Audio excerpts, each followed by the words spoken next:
Hi everyone, I'm Troy Hatt, And I'm Brandon Keith Rogers. and we are from the film I Just Don't Like You, A Love Story. I didn't know if you were going to say it. And we are gonna do some behind the scenes questions about the film. Check it out. I Just Don't Like You is an exploration of what happens when a great relationship hits the wall. Give me your hand. You can hold it. That point where the very fabric of what drew you together, your ability to make light of a situation, your humor, or even not allowing things to escalate, that very trait that essentially made the relationship work is no longer working.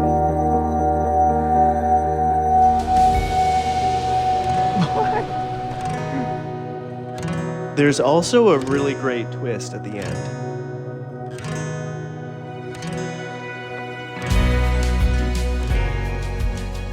Who wants to go first?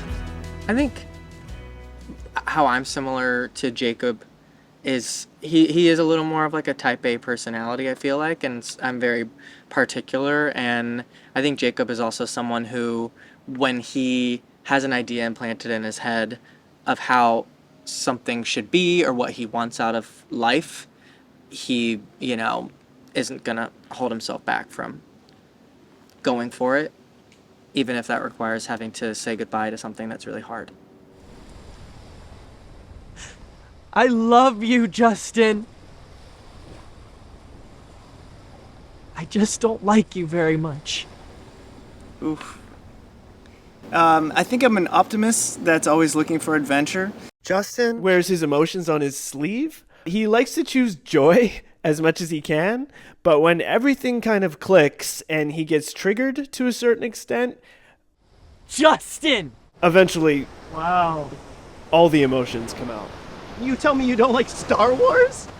You don't like my dog? You don't like living with me? You don't... So similar to that, I think I will push through to try and make the best of a situation, and when I feel it really crashing down, then that's kind of the end of it.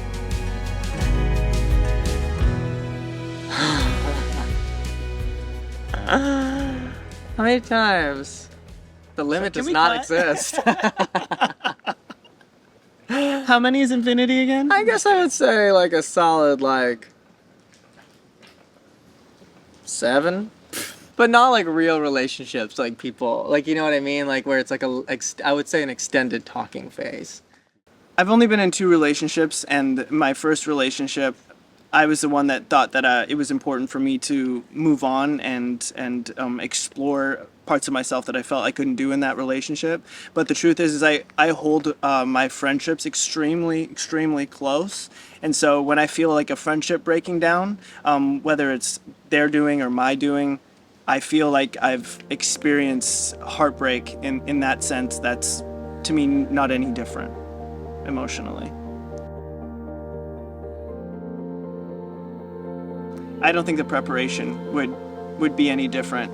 I think that it's important that no matter the sex, we're playing humanity. It's playing me in specific circumstances, and the circumstances change, but I'm always the common denominator in characters that I'm playing. And so no matter what it is, I'm bringing it, and if my character happens to be a little bit more effeminate, I can still be straight at the same time. In fact, I find it more intriguing when we just are who we are, because that to me reflects humanity more. No, definitely agree. I would say the preparation isn't necessarily any different, but I guess maybe like mental voices, as someone who is also openly gay, the little voices in your head of, was that too gay? Or, you know what I mean? Or like that weird little inner battle that I think a lot of gay actors have. For this one, it was different. I'm not gay enough. I need a gay enough. No, I'm just kidding.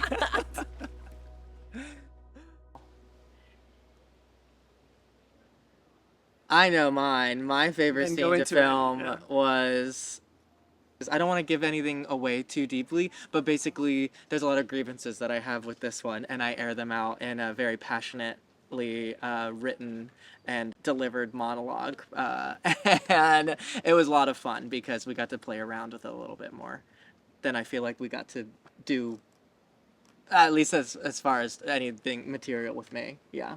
For me, I felt like I was kind of quiet about some of the choices that I wanted to make because I thought it would be important to kind of like surprise Brandon. And so I just remember this specific point where I was doing the Chewbacca noises, and it wasn't in the script for me to do it. Wait. So you don't like Chewbacca, or you don't like Chewbacca? And so I loved watching the expression like roll over his face, and I just remember him going, "You were holding back." But honestly, I always knew, I had this feeling that I was going to get emotional at the end with the connection that we were having in the story that we were trying to tell and what Brandon brought to it. And I felt like the first half of the short, I was kind of taking a lot of this frustration, and he was throwing it at me, which is funny because that was your scene. You had to throw it at me, and I just had to take after take. And when we finally got to the beach scene and he says, "Just say something," I finally get the opportunity to just turn around and give it back to him. And just me as a person, I sometimes have trouble finding my voice. And so having the opportunity to just say what I have to say in this kind of written monologue, it allowed me to really do what art is supposed to do, which is just allow me to express.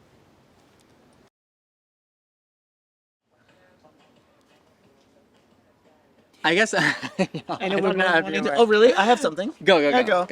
Well, immediately where my head goes is that there is a compatibility, and connection isn't something that can be faked. You know, you can work really hard on a relationship, but the fact is you either get each other or you don't. And we reach these characters at a time where they just simply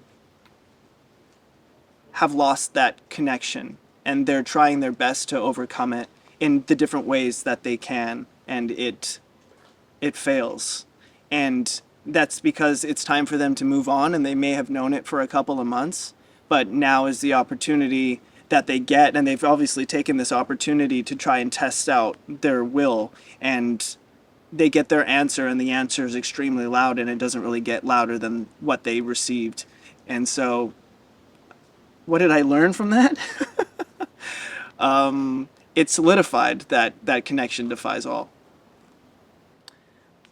Yeah, I would say what I learned from shooting this is if the two people are not serving each other at their highest capability, and one person doesn't want to leave out of fear, and the other person doesn't want to end it out of guilt or not wanting to hurt somebody's feelings, you're neither of you are doing anybody any favors. And I think that's something that you as a viewer too. Yeah, there's could something. hopefully Yeah, I don't want to go into it actually because it's probably part of the next set of questions. grow and learn from.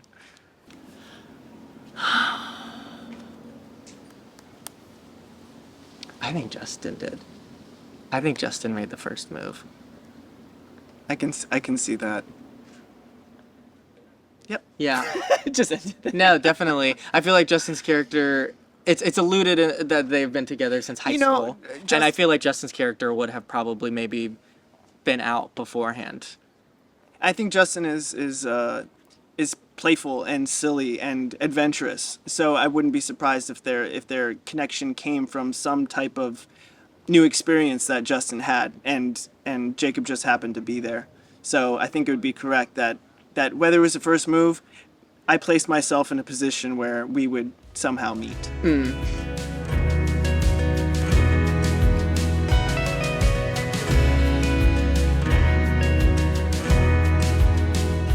Oh, yes, absolutely. I think Jacob was drawn by this polar opposite energy that he himself doesn't actually inhabit, and maybe felt the need to have that balance at said time.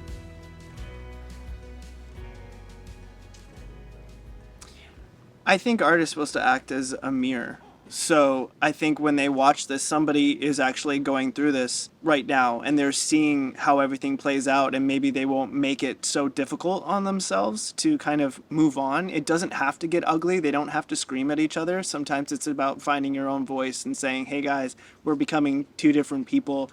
Let's figure out if this should continue or if we need to take some time to figure out what we need. It doesn't have to get ugly. Yeah, in layman's terms of that as well, I just would hope that anyone who watches this kind of feels sense of not being so alone, and that this is a universal experience. And if you feel like you're the only person that has ever had to face this in either capacity, just to Call 1-800. Get help now. I'm just kidding. In the arms.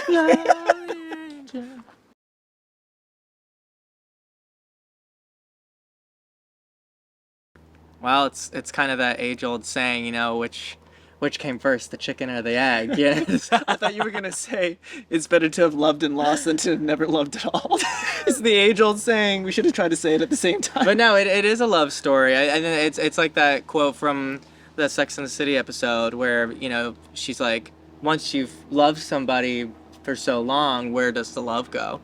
And so just because you find that you aren't compatible with that person anymore, that doesn't mean that your capacity to love them still isn't there. And that's actually, I think, a really important thing that we need to remember right now in heightened cancel culture energy. Yeah, there's many nuances to love. It's all a part of the experience. And I think that's why I thought you were going to say it's better to have loved and lost than to have never loved at all, because That would make more sense. In order to weave through a relationship, you have to be able to handle the ups and the downs. Every couple that I've seen last have gone through their own personal storms, and when they've survived that storm, they become stronger, whether they last in the end or not. And so, to me, that's why it's important.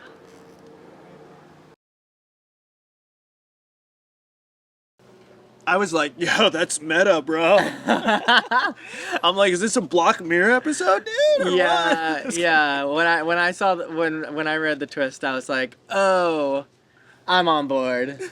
I've always loved movies that kind of take you.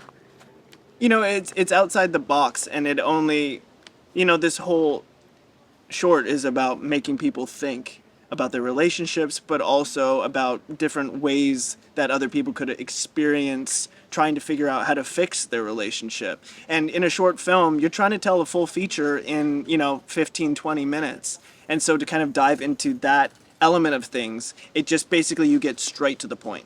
And you start to realize, like, oh, there's this other world out there. And I like that it has that rewatchability factor. Now you have to go watch the whole short again and see, oh, how many little clues there are about Easter eggs. that this is where they are and what they're doing. You have to watch to find out.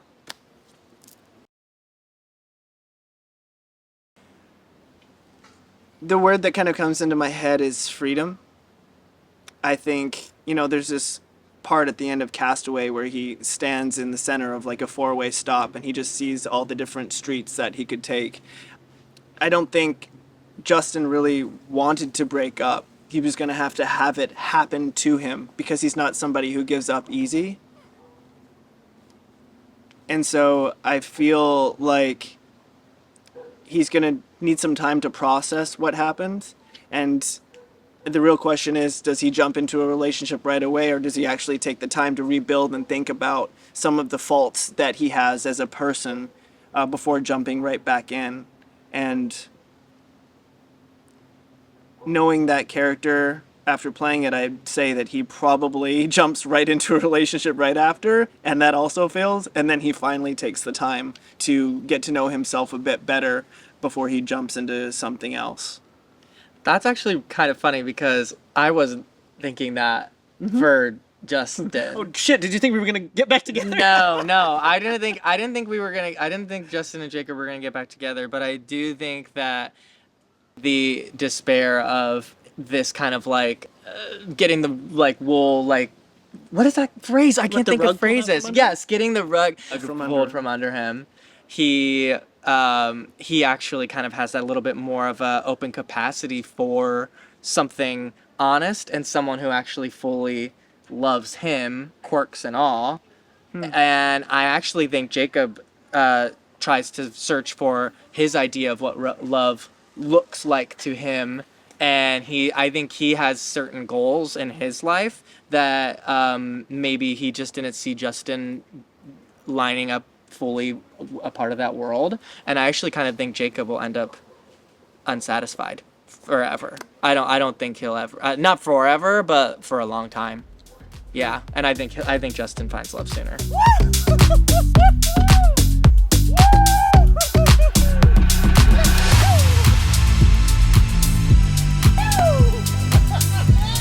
Justin! You stop!